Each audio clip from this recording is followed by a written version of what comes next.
Move on to public participation. I have noticed of 3 questions from members of the public. I'd invite Mr Kyle Evans to ask this question. Thank you, Madam Mayor. It was reported last month by the Nuneaton News that the number of market traders across the borough has reached a 3-year low. It is the role of this council to champion the town centres of this borough and not assist with its decline. One of the most practical and common sense ways of creating investment and growth in Bedworth is to put our market back outside on the pedestrian streets in the heart of our community. Will the Cabinet member responsible finally admit that the prospect of putting Bedworth Market back outside will indeed create growth and investment for our dying town centre? And secondly, would the Cabinet member consider a 1-month trial of putting the market back outside in order to assess whether or not actually putting the market back outside would indeed regenerate our neglected town centre? Thank you. Councillor Harvey, wish to reply? Yes, thank you, Madam Mayor. Well, firstly, I must point out to Mr Evans, Conservative candidate, that his statement is neither common sense, as he suggests, nor is it factual. Bedworth Market has been on its present site for around 50 years, as the present market hall did in fact replace fixed lines of market stalls with metal covers, where people inevitably got wet on rainy days. It was only moved into the pedestrian area in All Saints Square temporarily in the 90s while the new building was being erected. There were no lockups available in the pedestrian area as there are in the present building. Bedworth Town Centre is not dying, as Mr Evans claims, and this is an insult to the many successful shops in the town and to the new traders who have recently opened businesses there. If the market was closed and moved into All Saints Square, it would lead to a massive rent increase for traders, as stores would have to be set up and dismantled as they are in Nuneaton. All the lockups, and this section is fully let and there is a waiting list, would have to close. Bedworth market traders currently pay one of the lowest rents in Great Britain. Mr Evans' suggestions would cause many people to lose their business completely and others to go elsewhere. I am not prepared to consider this nonsensical idea for 4 weeks, 4 days, or even 4 minutes. It is a real threat to the livelihood of our market traders in Bedworth. I can tell you, however, Madam Mayor, that we should shortly be commencing some refurbishment works in the market on its present site and seeking to revitalise the market completely in the coming months. Mr Richard Smith, would you like to ask a question? Thank you, Madam Mayor. Yes, can the leader explain how the £720,000 investment in Bulkington sports facilities promised in a Labour pledge letter and included in the IDP squares with the budget earlier this year that called for a cut in services to the pavilion on the recreation ground? And can he confirm if this is an election bribe to the residents of Bulkington to accept the proposed overdevelopment on Greenbelt of 700 houses contained in the borough plan that the residents of Bulkington neither need nor want?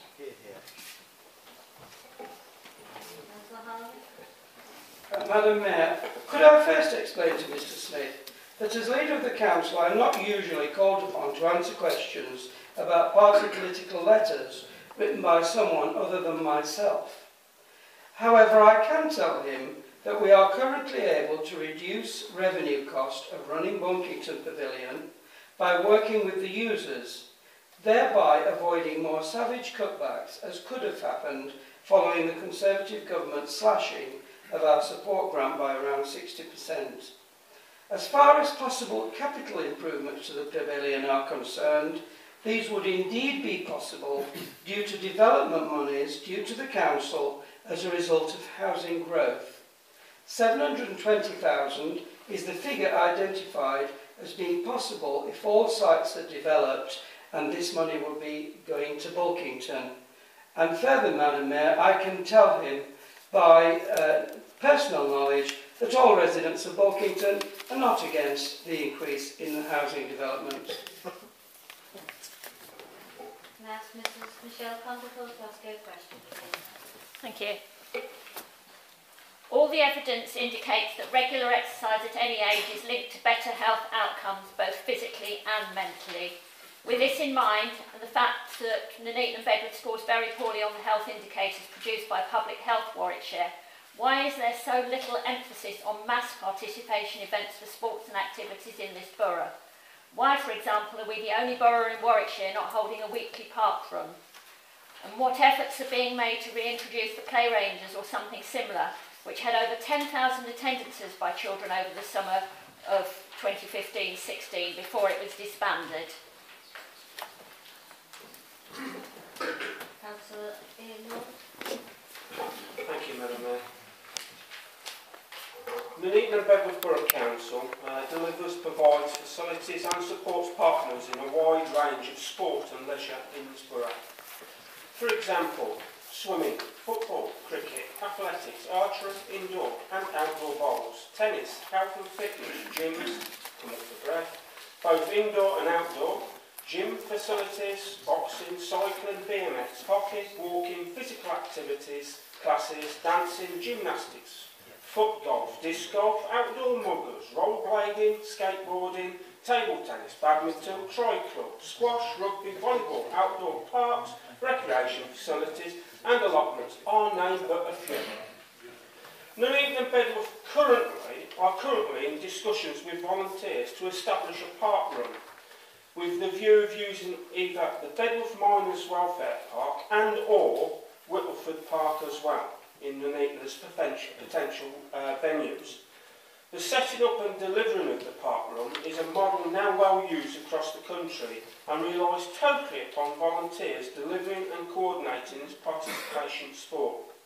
The Council Sports and Development section and the Parks team are more than happy to support any volunteers or groups wishing to take the lead on delivering this.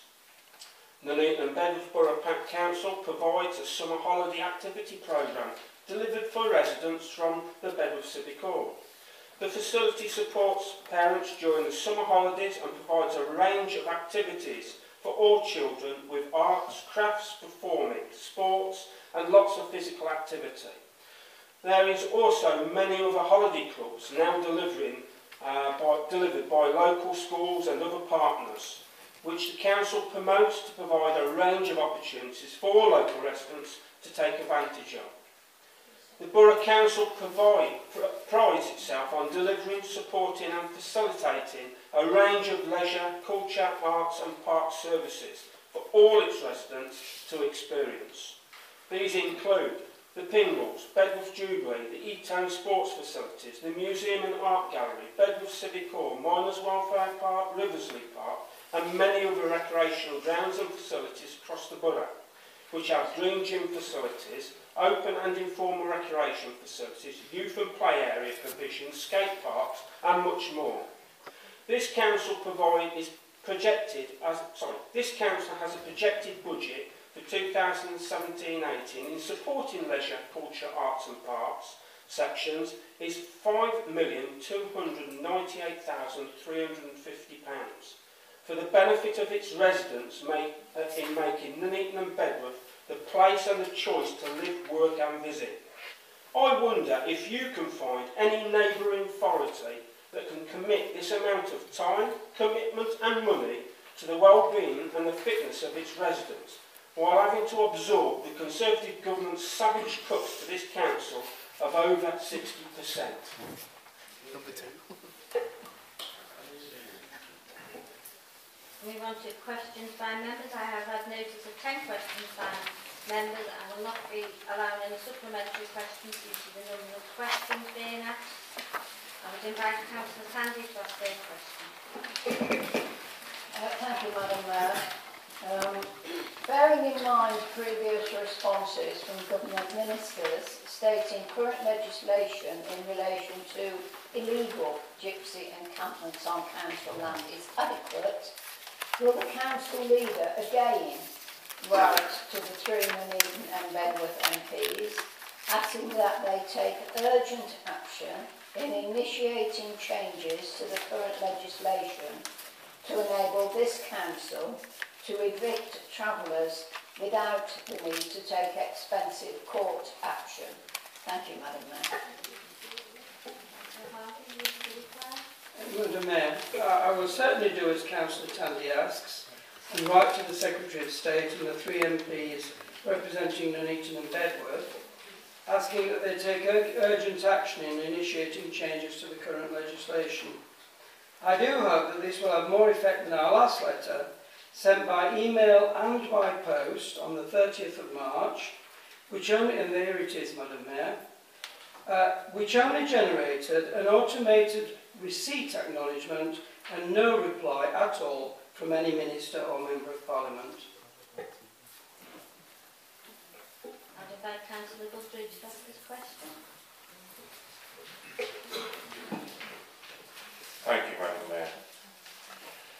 Further to the legal notice in the Nuneaton newspaper dated the 19th of April, could the Cabinet Member for Central Services please inform me whether the new depot at Gresham Road is able to accommodate additional vehicles to that of the current application for 37 goods vehicles and 4 trailers.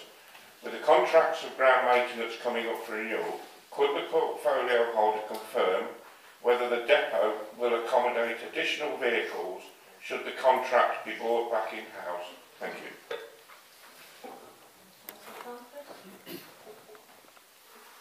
Thank you, Madam Mayor.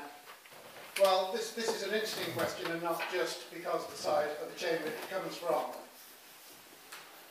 The new council depot at Gresham Road was initially purchased and has been subsequently designed and developed to accommodate the borough's current vehicle fleet and other operational equipment in the most space-efficient manner possible in order to minimise ongoing revenue costs, which we are anticipating being further cut by a figure well north of £1 million next year. This is in contrast to St Mary's Road Depot, which is in fact much larger than it needs to be. To this end, Gresham Road will not be able to accommodate any vehicles over and above the current fleet numbers. However, having said this, the new computerised housing management system that we are implementing will offer greater opportunities for housing maintenance vehicles not to be parked overnight at Gresham Road as frequently as now. Additionally, we are also making arrangements with our building maintenance materials supplier for secure parking facilities to be made available as part of the overall service they offer. Also, of course, reducing the number of vehicles needing to be parked at Gresham Road. Both of these developments will have the effect of freeing up parking spaces at Gresham Road should they be required. Thank you, Madam Mayor.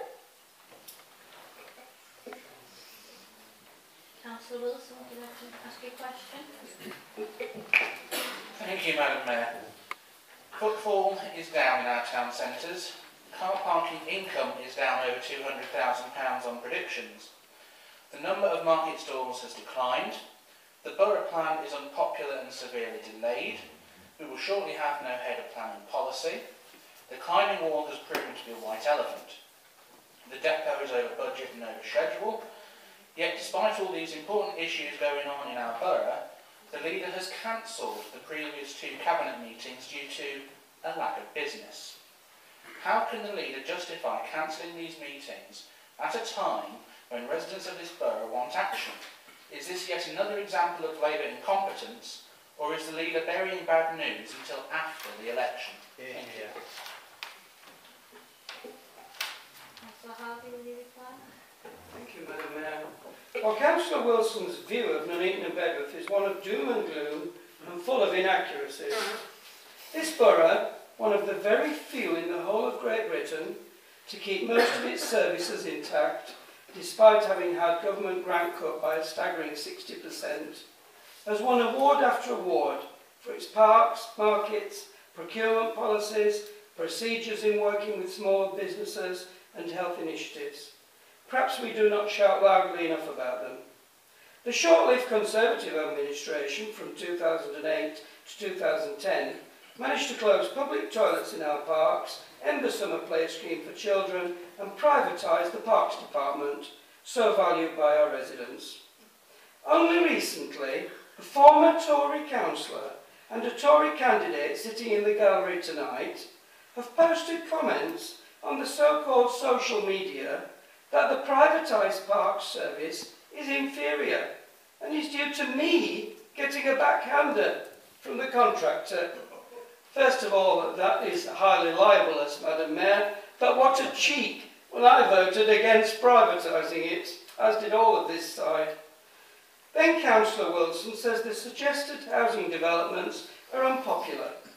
Easy to say if you don't need a house, I suppose.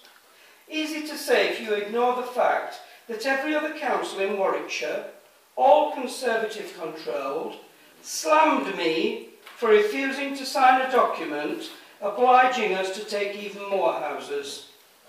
Easy to say if you ignore the long-term savings being brought about by the opening of the new depot, and easy to say if you ignore the fact that our street market continues to be one of the most successful in the Midlands, in fact one of the only ones operating anymore.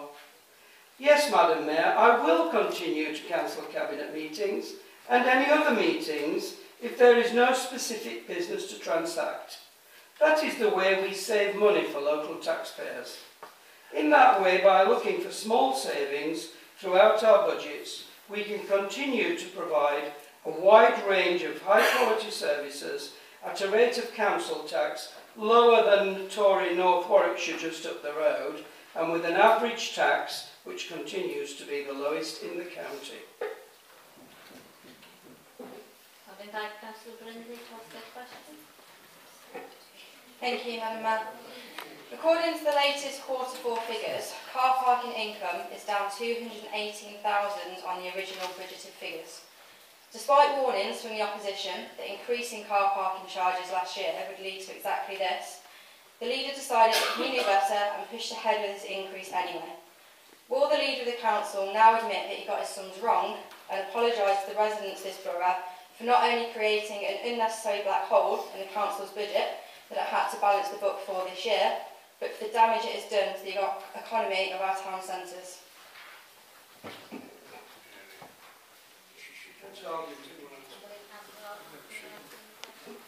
Thank you, Madam Mayor. It is correct that car parking income for 16-17 is less than had been budgeted for by around 200,000. This reduced level of income comes from fewer tickets being sold across all of our car parks in the borough. To suggest, though, that this reduction in ticket sales is just the result of the price changes to some of the tariffs is naive. As has been discussed at several OSP meetings during the last municipal year, there are a wide range of factors that will have had an effect on the number of tickets sold across the borough. Indeed, the fact that reduced ticket sales are not just the product of price changes is very clearly demonstrated by the fact that the number of 1 hour tickets that we have sold has decreased between 15-16 and 16-17, even though the price of these, which is £1, has not changed at all. Some factors that have undoubtedly had an influence on the number of tickets that we have sold in the last year will include Bedworth Railway Station and Meadow Street car parks becoming free car parks, meaning no tickets for these were sold and of course no income received from them. Similarly, parking across all of our car parks became free after 6 p.m. in April 2016. Hence, tickets are not required for 6 p.m. and therefore no income is now received for any parking after 6 p.m. Town centres nationwide have experienced declines in footfall, and we have not been immune to this trend and we've been affected by the closures of 2 major national retailers, BHS and the Co-op, both of whom attracted shoppers and drivers into Nuneaton. Other national factors such as online shopping, click and collect outlets and shopping via smartphone tablets whilst travelling or during a break means goods can be delivered the next day, which means people have less need to visit town centres up and down the country, which has affected Nuneaton and Bedworth. There is also evidence that people are preferring to spend more money in time on leisure activities rather than coming into town centres to shop. So parking trends are not just down to the price of parking. I would also stress that the Borough Council continues to invest significantly in our town centres, a fact that can be clearly seen by the appointment of our new manager for town centres and marketing, Jonathan White, and by the large capital sum set aside by this council for town centre investment and improvement. I'll invite Councillor Grant to ask this question. Thank you. With the impending resignation of the head of planning policy, can the Borough Council leadership please confirm that a permanent new head of planning will be put in place, or a departmental restructuring take place as a matter of urgency to represent Nuneaton and Bedworth Borough Council at the upcoming examination? Thank you, Madam Mayor. The Council makes considerable effort to ensure that its services are resilient and not dependent on any one individual. Arrangements are already in place to ensure that there is continuing and competent leadership to maintain the role that the present Head of Planning Policy and Economic Development has delivered so ably over the last few years. The resignation of the present post holder will not cause any delay in the progress of the borough plan process. It is always regrettable when an able employee leaves the council, but also pleasing to see our employees developing their careers elsewhere. I would like to officially record my thanks to Kelly Ford, the Head of Planning Policy and Economic Development, for all of her patience, professionalism and commitment that she's personally shown to this council. I would also like to put on record my best wishes to her in her new job. I'm more than confident that her interim replacement will represent this council as ably as she has done over the last few years. Councillor Condicle to ask this question, please. Thank you very much, Madam Mayor. In 2013, this Borough Council had a dispute with the trustees of the Galley Common Riding Centre over the renewal of its lease. The Council refused to allow the matter to be investigated by our scrutiny committees, rejected a petition from around 4,500 members of the public, and attacked the trustees at full council meetings. The matter went to court, which it seemed was found in favour of the Riding Centre trustees, and ensured that the council allowed them to renew their lease.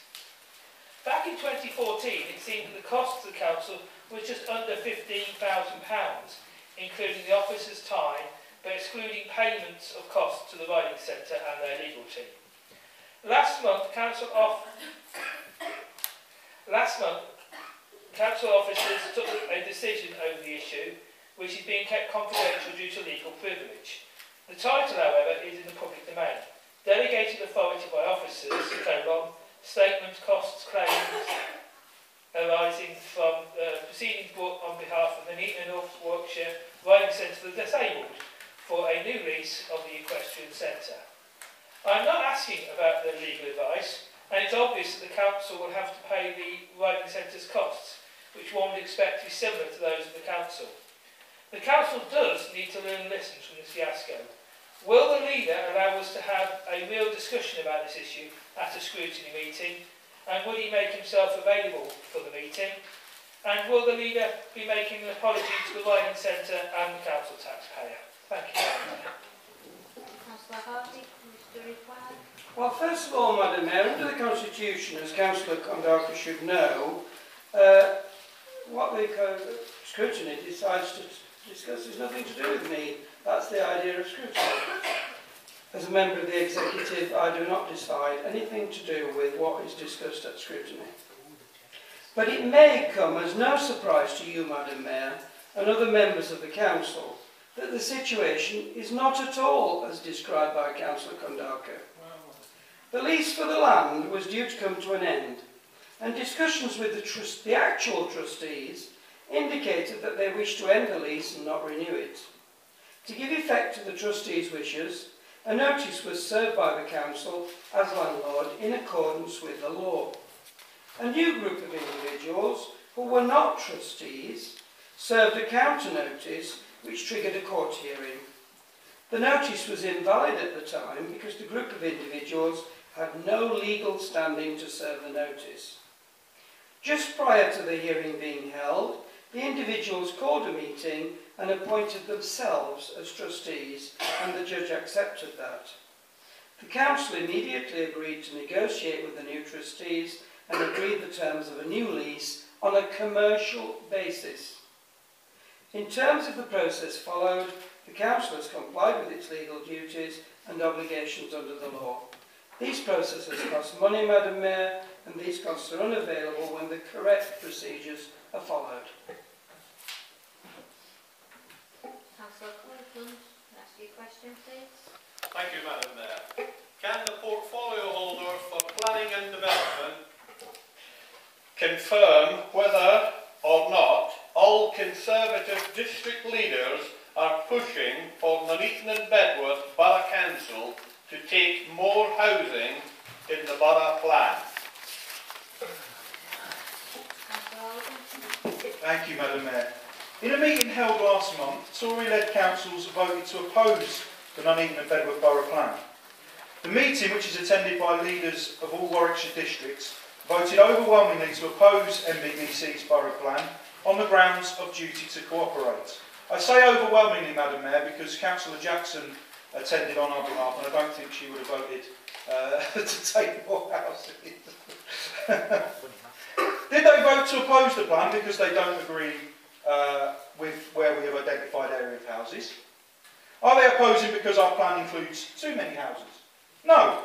Put simply, they are opposing because they want to see more houses in this borough, on top of those we've already identified. The Conservative-led councils are now telling us we need to add a further 2,000 houses to our current allocation. Despite signing up to the agreed Memorandum of Understanding on housing figures across the sub-region, Tory leaders from Rugby, North Warwickshire, Warwick and Stratford districts are now demanding that we take more houses. It was agreed that MBBC would undertake work to see if we could accommodate the region's overspill. We made sure the Memorandum of Understanding included a caveat to this effect, and the Tory councils willingly signed up to this. We didn't force them to do that, Madam Mayor. We undertook that work, which identified we could accommodate an extra 2,000 houses. Despite agreeing the methodology previously and signing the MOU, Tory leaders are now pressurising us to take more, above that 2,000, Madam Mayor. This is nothing short of bully boy politics, which we will not bow to. I am confident that the work that the Council have done in relation to this is robust and defensible. I also vehemently refute the accusation that we have not cooperated. Our officers have engaged with all councils across the sub-region, and I have personally attended members' meetings when there have been them.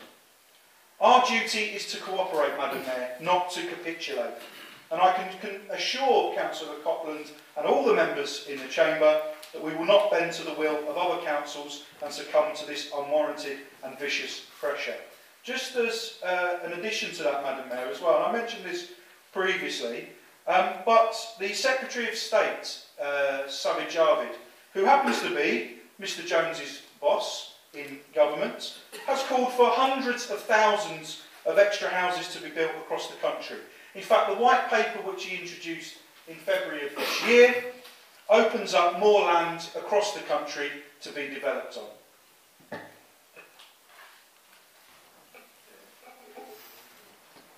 Councillor Tremont, that's just your question, please. Thank you, Madam Mayor. With all the traveller incursions and unauthorised encampments in the borough recently, will the leader agree to have the council look again seriously at public space protection orders? Madam Mayor, I will answer that along with question 10 from Councillor Colby, because they both ask exactly the same thing. I'm sorry, but they do. I'd invite Councillor Bonner to ask this question.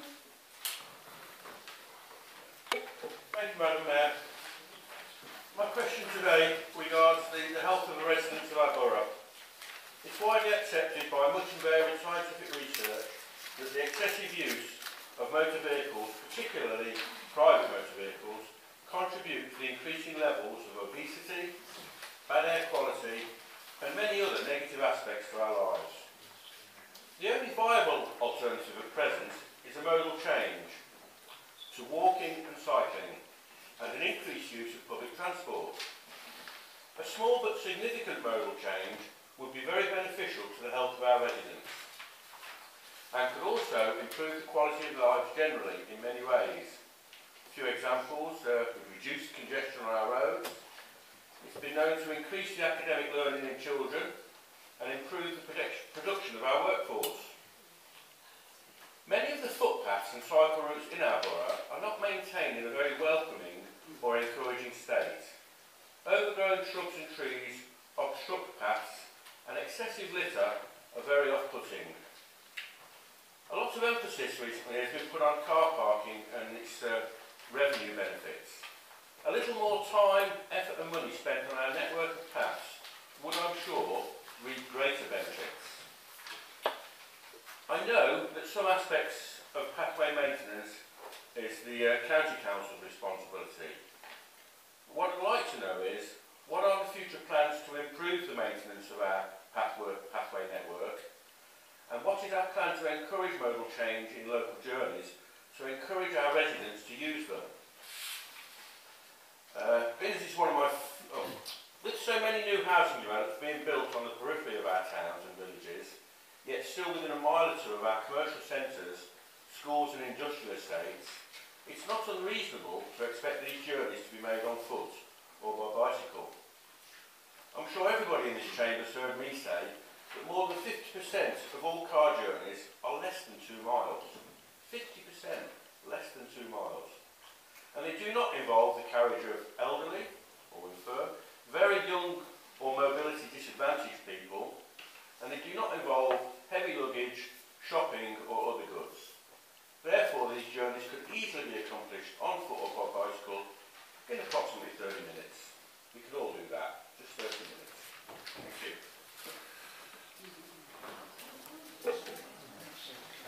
Councillor Hardy. Councillor Ian, Thank you, Madam Mayor. Nuneaton Bedford Borough Council provides cycle paths within many of its own parks and open spaces, supporting and linking to the wider strategic network. I believe those Borough Council sections of cycle path are unreasonably maintained and generally free from issues of maintenance. If Councillor Bonner can identify any of the issues on the Borough Council controlled routes, these can be promptly addressed by him, reporting them to Nuneaton Bedford Borough Council in real time. I think the primary point to state here is, as he quite rightly says, this is a Warwickshire County Council function. They are the highway authorities and the lead cycling route provision and maintenance, including some principal routes running through this council's land, and as such, much of the question should be directed to the county council. And at the moment, you do have, if you do direct your questions to Councillor Condicle, who is at this time is a representative of your party on the county council, and as we well know, is a keen cyclist. In terms of encouraging mobile shift, the council's parks and countryside officers have taken a lead locally in seeking cycle route provision in association with the housing developments and in association with development of employment sites. We have secured high quality cycle route provision within the open spaces and sought provision on ongoing routes to key destinations, encouraging the County Council to secure provision and the contributions of the wider strategic links. We first urged and then closely supported the County Council with the creation of a cycle network development plan for Nuneaton and Bedworth. This is now used to help justify the requirements placed on the developers and will inform the development of the borough plan's strategic allocations.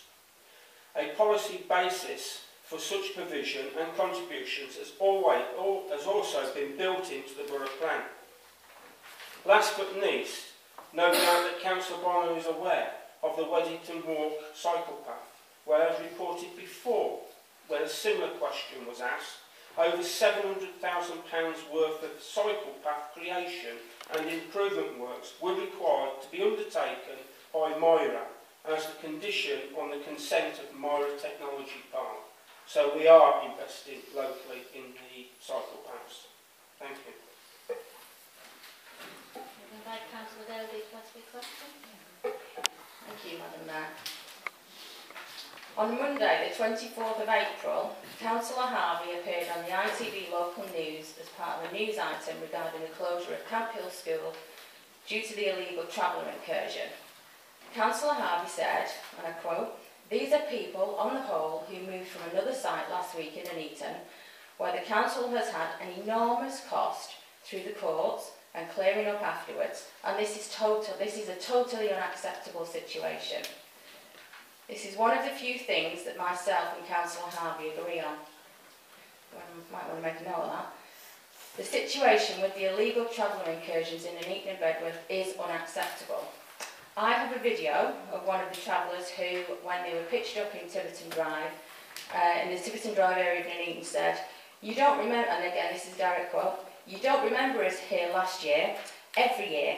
We were here the last time causing complete uproar, and we want to cause an uproar again." Not long after that, he was asking one of the police officers to take part in a bare-knuckle fight. Then, when the officers had left, he made some thinly veiled threats to myself that were clearly being done to try and intimidate. Coupled with the behaviour of individuals that has been noted as going on all over the town, like the breaking into and defecating all over the Eton Fields changing rooms, I think it's safe to assume that some of these individuals are not the most pleasant of people, and they are, by their group leader's admission, intent on causing uproar time and time again. I understand the police moved the travellers off Tiverton Drive by the issuing of a Section 61 order. However, there is further legislative measures we could take ourselves. A public space protection orders are measures geographically designed, making the predefined activities within a mapped area prosecutable. An application can be made for a PSPO if the following criteria is met. A local authority may make a public space protection order if satisfied on reasonable grounds that two of the following conditions are met. The activity is carried out on a public place within the authority's area, have had a detrimental effect on the quality of life of those in the locality, or it's likely that activities will be carried out in a public place within the area that will have such an effect. And the second condition is that the effect or likely effect of the activities is or is to be of a persistent and continuing nature, is or is likely to be such as to make activities unreasonable, and justifies the restrictions imposed by the notice. We could, for example, implement a PSPO for the following: occupying any vehicle, caravan, tent or other structure within the designated area, driving of any vehicle on grass with the obvious exceptions like council vehicles, emergency service vehicles or council-appointed third-party vehicles, littering or fly tipping, lighting or maintaining a fire, or defecating and urinating. Whilst it is accepted that this would not prevent illegal traveller camps setting up in the first instance, the orders can be used in conjunction with existing legislation and other agencies to bolster the council's position when it comes to these unauthorised encampments, and it would see the council being able to move illegal traveller camps on more quickly, as the council would not have to apply to court for an eviction order. As well as this, there is also the possibility, however remote, of the council being able to recover some of the costs and clean-ups through fines. Given the issues we've had been caused in the last 10 days, will this council now implement public space protection orders to ensure we are exercising every additional powers accessible to us to try and prevent history repeating itself?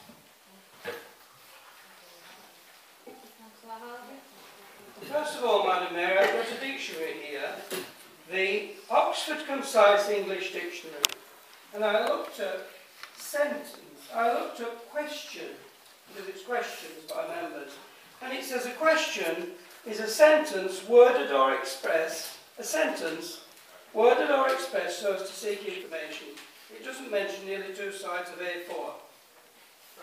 Madam Mayor, our officers have the authority to use any legislation possible to be able to stop such incursions. Any legislation possible. There were 2 groups of travellers that arrived on Tiverton Drive last week. The first group arrived over the Easter holidays, the second group on the Thursday morning. Directions were served immediately and court orders obtained for both groups. The bailiffs were commissioned to undertake the eviction on Friday at 3:30 p.m. by the council, and the police attended to assist with the eviction and ensure there was no breach of the peace. We would encourage anyone who has experienced antisocial behaviour as a result of traveller incursions to report them to the police, because the police informed me in no uncertain terms that if they wish to carry out a Section 61 expulsion, which they've got the power to do immediately, then there have to be complaints directly to them. So we have encouraged people to do that. We are working with the police as far as we can to collect information and use to take any other action possible. The making of a public space protection order requires the council to have evidence of the antisocial behaviour and give consideration to the provision of alternative sites, which Warwickshire is still building, before it can be considered and a meaningful consultation undertaken. Consideration will be given to this at the Corporate Community Safety meeting. It is a misconception that the Public Space Protection Order allows the council to evict the travellers from the land without a court order. The solicitor wrote this for me, Madam Mayor. Non-compliance with a Public Space Protection Order is an offence, and a person without reasonable excuse would be liable on summary conviction to a fine, or alternatively, the only remedy available will be to serve them with a fixed penalty notice. The problems with this are identifying the travellers, who are not very forthcoming with their personal details, certainly not their address, and locating them to serve court papers after they have left. We have to be sure that we have the right information before making a public space protection order, as they are subject to challenge in the High Court on the grounds that due process has not been followed, or on the basis that the local authority did not have the power to make it. I can also tell the council that the illegal encampment at the Dingle, adjacent to Camphill School, was dealt with speedily and efficiently by council officers, who obtained a court order to evict yesterday, and bailiffs were ordered for this afternoon. However, the travellers left last night, but the mess they left behind, which was both a health hazard and unsightly and prevented the school from opening, was dealt with early this morning. The school was not able to open this morning due to the uncertainty, but I can tell the council that the borough's speedy actions were welcomed by Camphill Primary School, who have written to thank us, and by local residents. It continues to be our belief that laws need to be strengthened so that the council does not have to spend time and money, which we haven't got, dealing with these situations. But we still await, Madam Mayor, any response from ministers or local MPs to our requests.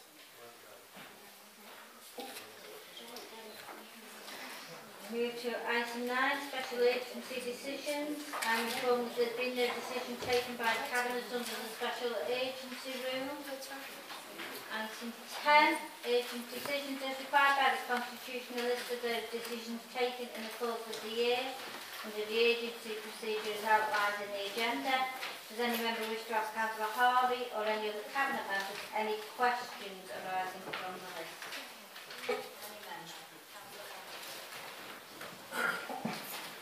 Thank you very much, Madam Mayor.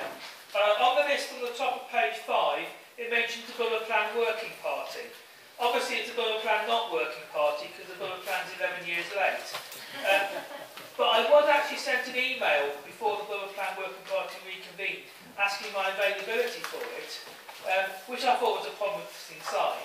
And then you urgently convened the Cabinet to actually decide I wasn't on the working party and selected people who weren't going to attend from the Conservatives and members from your own group who weren't affected by the development. So can we actually do something about this Borough Plan Working Group, and why do you always appoint it so it's not actually working properly?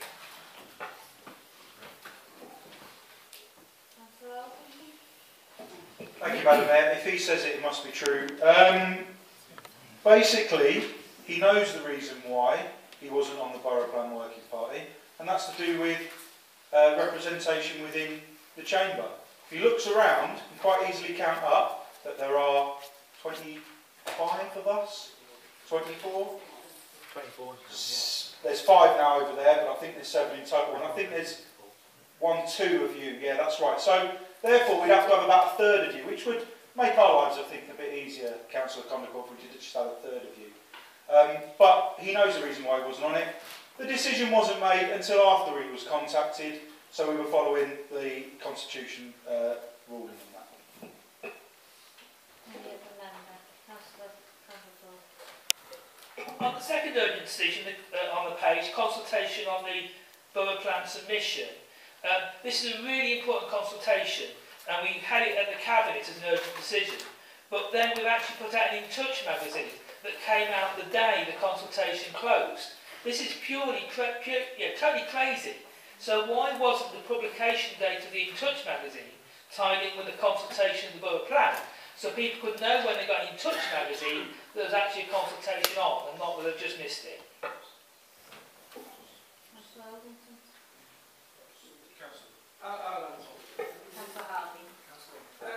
Madam Mayor, there were many other communications went out in relation to the borough plan, and that In Touch was just a further example of what was happening in relation to the borough plan. Any other members?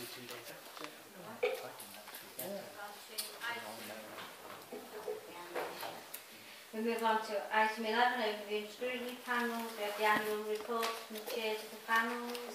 And I remind members this is for questions.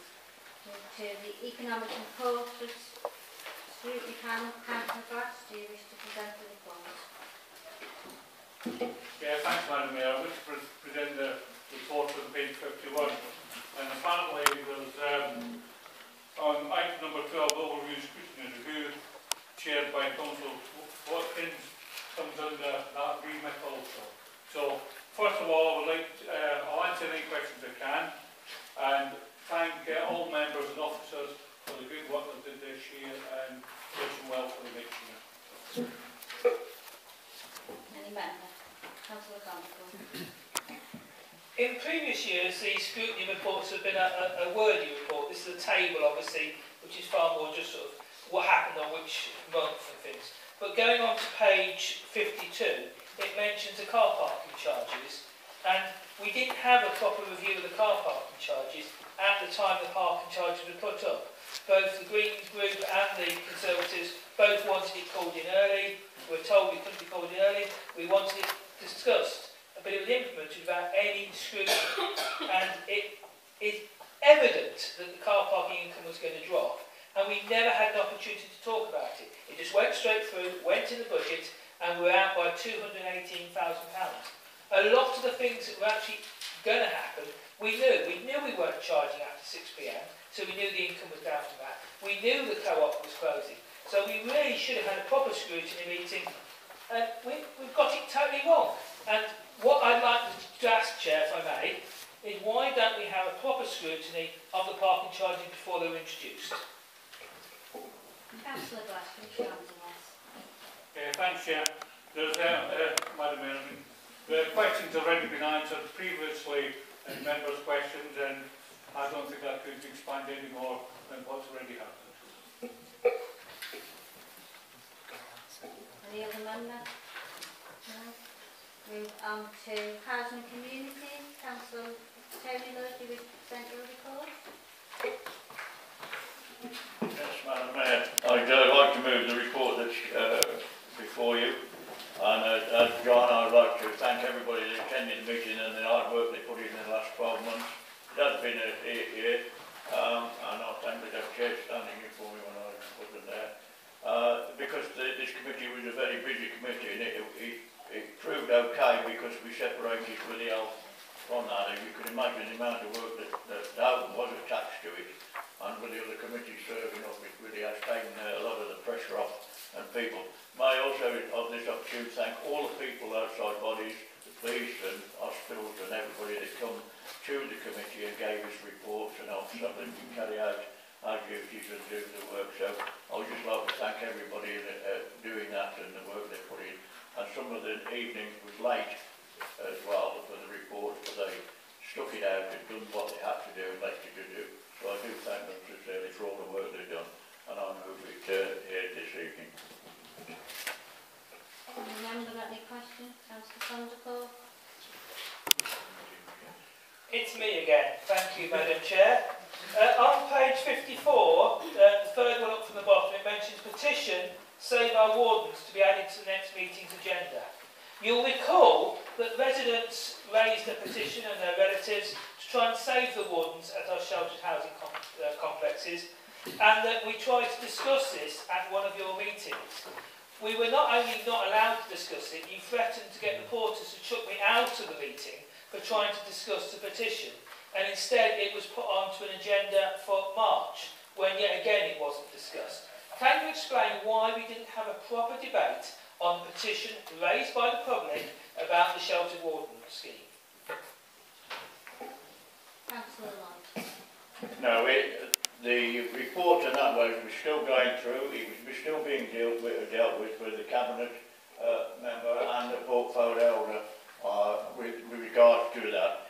And as far as kicking you out, if you'd have carried on the conduct you were doing, you would have been kicked out. Make no mistake about it. You just have no regard for the chair. You have no regard for the people in the meeting. You just keep ranting on. You really are inexperienced. You've learned nothing since you've been on the council or county council. You have no respect for anybody. I do say, Madam Mayor, because you just challenged us that we were going to do this and that. It's about time you stood and told him exactly where he stood. He was out of order. And I tried to explain this to him at the meeting, the reasons why the petition was not discussed at that meeting, and he just went on.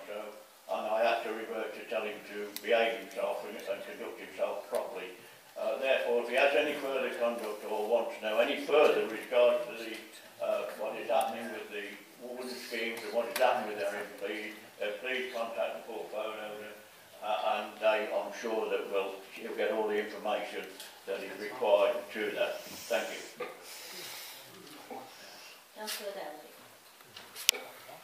I just want to echo the thanks for the assistance that we received on the committee from myself personally as well, being as it was the first time around. So it was just to say thanks to everybody that's helped me out and given me the information that I've used to actually attend the committees and do everything as correctly as I could. So thank you for that.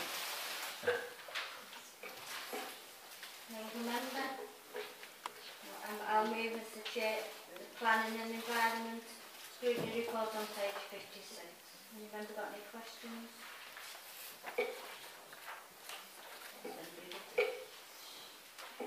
You keep telling me to turn this button off and it won't turn off today. You're on. You're on again.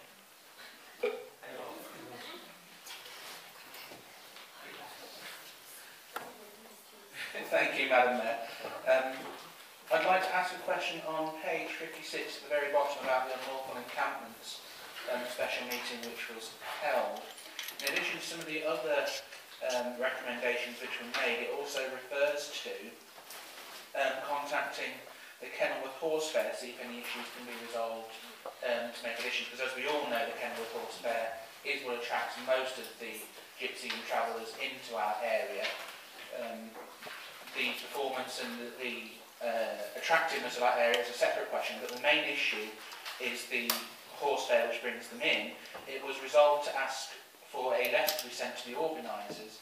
Have you, as chair, Madam Mayor, had any feedback on whether that letter has been sent and if there has been any response? Thank you. Thank you for that, Councillor Wilson. As far as I'm aware, the letter has been sent. But I have had no response to that at this present time. I will ask the officers to chase it.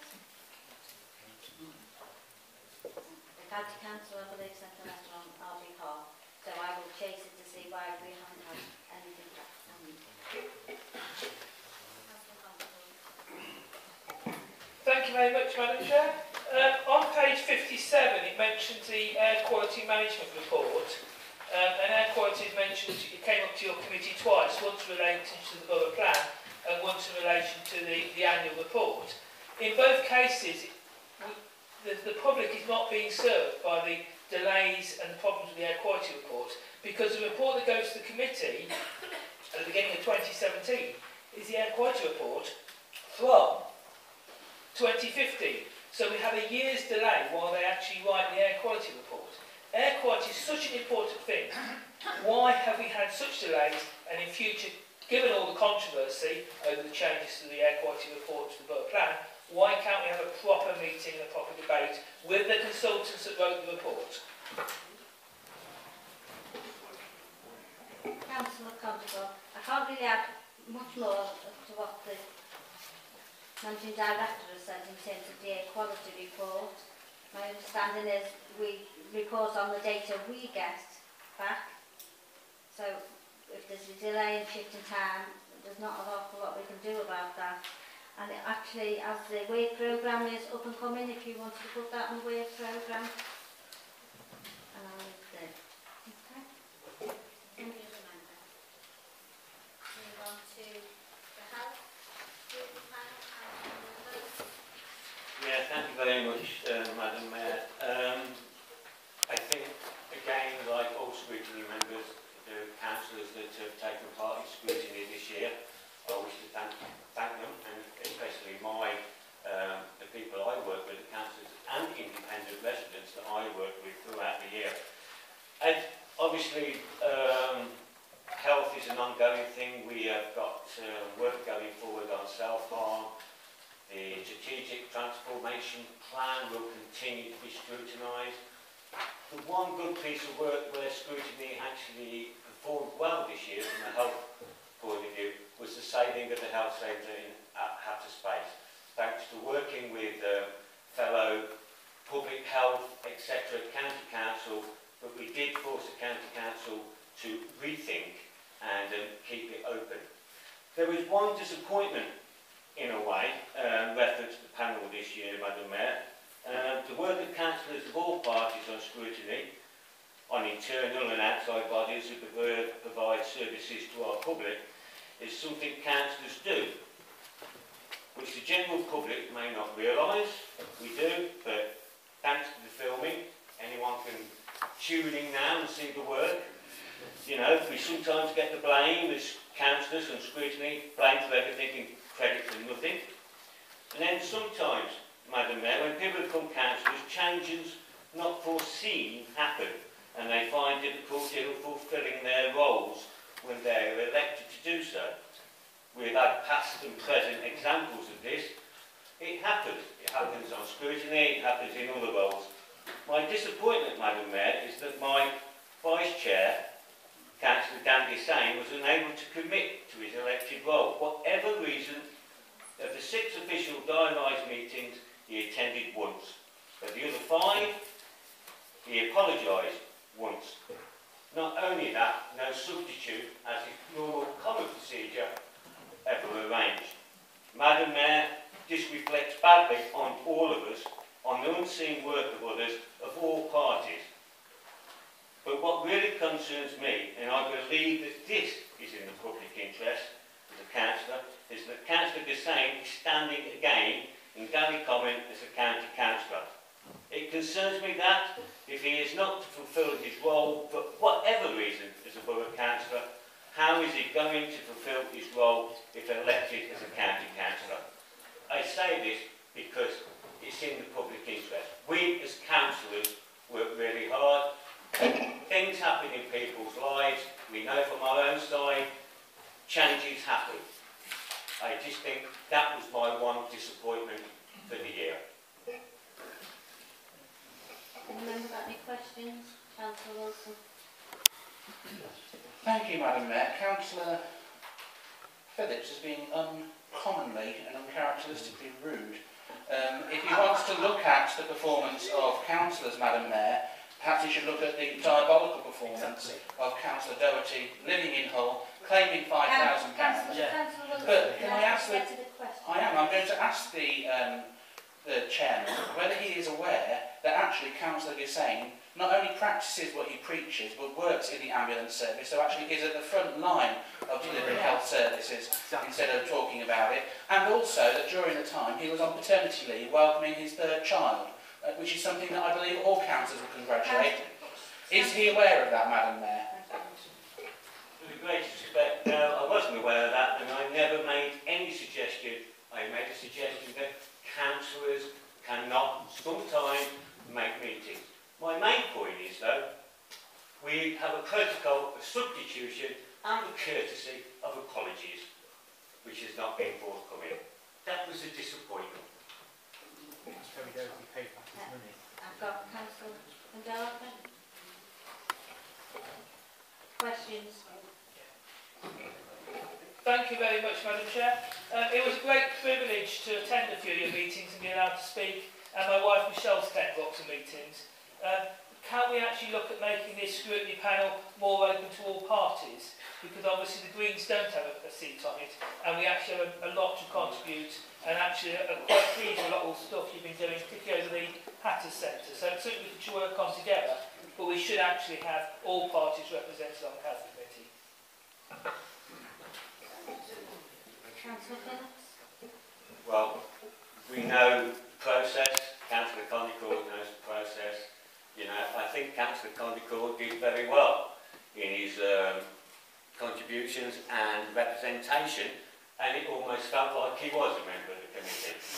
You know, whether or not you should just stick to 3 minutes of questions after the presentation, before the presentation rather than after, it was like having an extra person there anyway. So I don't think you should really worry too much about it at the present moment in time.